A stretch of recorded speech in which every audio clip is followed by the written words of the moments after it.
নিয়েছি পনির। এবার এটাকে টুকরো করে কেটে নেব।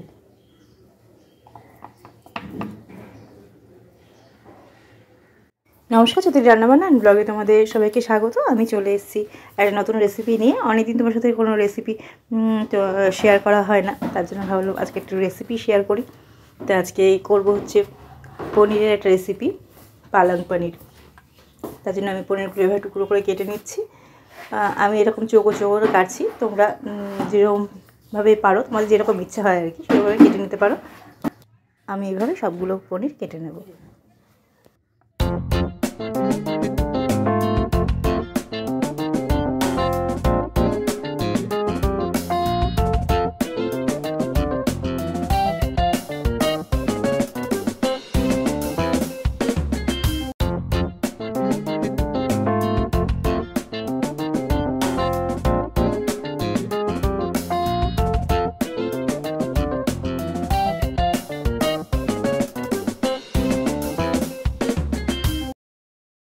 আমার এখানে পনিরগুলো সব কাটা হয়ে গেছে, একটু হালকা করে ধুয়ে নেব।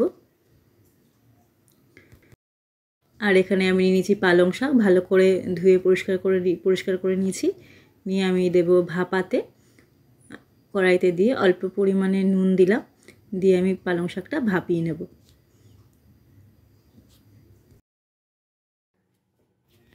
পালং শাকটা দিতে অনেকটা জল বেরিয়ে এসছে, আমি তো পালং শাকগুলো একটুখানি উল্টে দিলাম, দিয়ে ঢাকা দিয়ে রাখবো আবার একটুখানি সময়, যাতে পালং শাকগুলো ভালোভাবে আর একটু সেদ্ধ হয়ে যায়। আমি ঢাকা দিয়ে দিলাম। দেখো পালং শাকগুলো একদম সেদ্ধ হয়ে গেছে। আমি হালকা করে জলটা চিপে তুলে নেব। নিয়ে আমি এই ঠান্ডা জলের উপরে দিয়ে দিলাম। এটা ঠান্ডা জল রাখা আছে, তার মধ্যে দিয়ে দিলাম।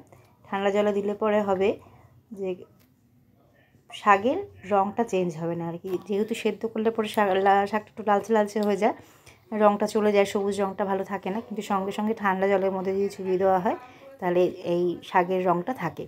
তার জন্য আমি হালকা ঠান্ডা জলে একটুখানি চুবিয়ে নিলাম। নিয়ে দেখো একদম পুরো সবুজ রঙটাই আছে। এবার এদিকে আমি পেঁয়াজ কেটে নেব। আমি এখানে পেঁয়াজ ভালো করে ছাড়িয়ে ধুয়ে নিয়েছি, নিয়ে টুকরো করে কেটে নেব পেঁয়াজগুলো।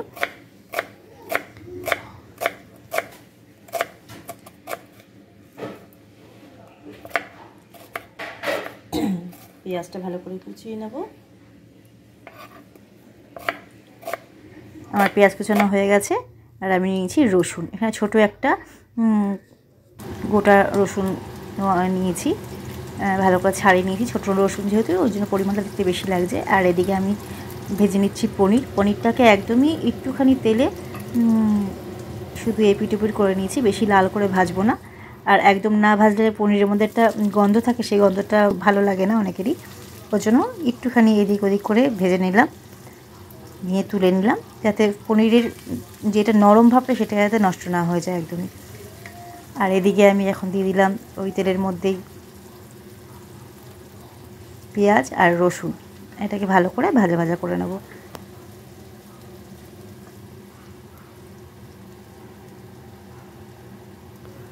দিয়ে দিলাম অল্প পরিমাণে নুন, দিয়ে ভালো করে ভেজে নেব।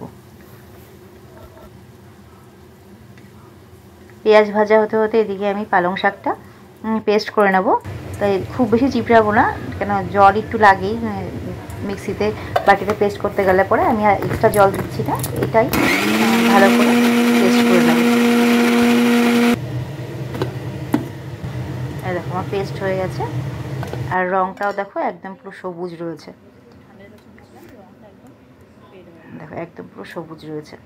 আর এদিকে আমার ভাজাটাও হয়ে গেছে, পেঁয়াজ ভাজাও হয়ে গেছে, পেঁয়াজ রসুনটাও ভাজা ভাজা হয়ে গেছে। এটাও আমি এবার মিক্সিতে পেস্ট করে নেব। আর পেঁয়াজ রসুন ভাজাটা আমি পেস্ট করে নেব মিক্সিতে দিয়ে। আর কড়াইতে আমি দিয়ে দিলাম আদা, অল্প পরিমাণে আদা দিলাম, দিয়ে পেস্ট করে নেওয়া যে পেঁয়াজ রসুনটা, সেটা আমি মশলাটা আমি দিয়ে দিলাম, দিয়ে ভালো করে কষাবো।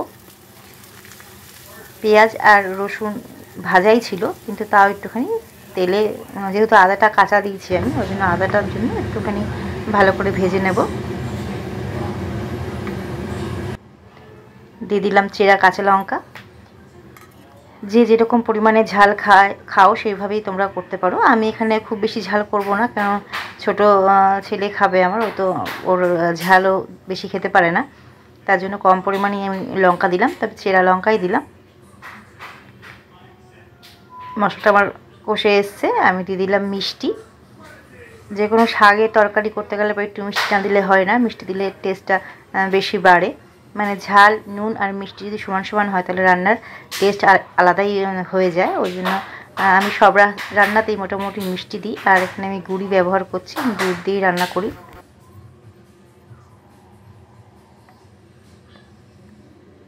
মশলাটা কষে গেছে, এবার আমি পেস্ট করে রাখা পালং শাকটা দিয়ে দেবো। পালং শাকটার সঙ্গে মশলাটা ভালো করে মিশিয়ে নেব।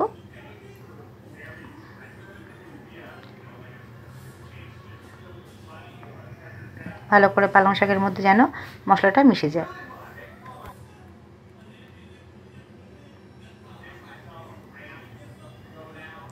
খুব বেশিক্ষণ কষাতে হবে না, কারণ পালং শাকটাও সেদ্ধ করা ছিল আর মশলাটাও কষানো হয়ে গেছিলো।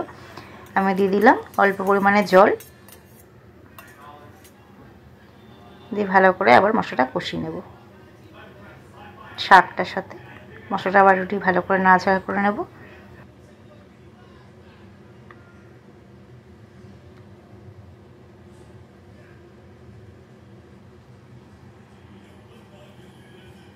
আমি দিয়ে দিলাম পরিমাণ মতো নুন।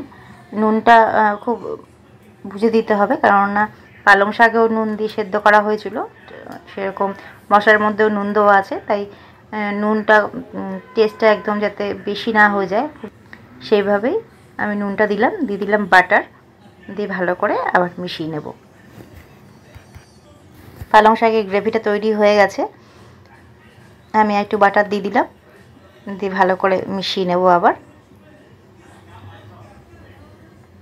আর আমি এই রান্নাটা বেশিরভাগটাই করেছি সর্ষের তেল দিয়ে, আর এখানে অল্প পরিমাণে বাটা দিলাম। অনেকে ঘি দিয়েও করতে পারো, সর্ষের তেলের বদলে ঘি ব্যবহার করতে পারো। আমি এবার দিয়ে দিলাম পনিরগুলো, বা অনেকে রিফাইন তেলেও করতে পারো, কিন্তু আমি এই রান্নাটা পুরোটা সর্ষের তেলেই করেছি। দিয়ে পনিরগুলো খুব হালকা করে নাড়তে হবে যাতে ভেঙে না যায়, কেন পনিরগুলো খুব নরম, বেশি নাড়াচাড়া করলে পনিরগুলো ভেঙে যেতে পারে। সেরকমভাবেই খুব আলতো হাতে নাড়তে হবে। দেখো আমার হয়ে গেছে, পনিরগুলো একটুখানি ফুটিয়ে নিতে হবে। নিয়ে আমি দিয়ে দিলাম গরম মশলা। এটা আমার বাড়িতে রাখা গরম মশলা, ঘরেই করা গরম মশলা।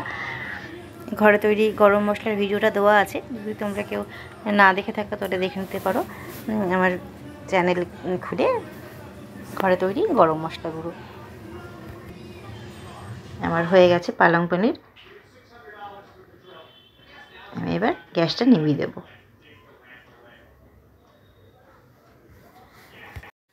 এটা রুটি, পরোটা সব কিছু দিয়েই খাওয়া যাবে।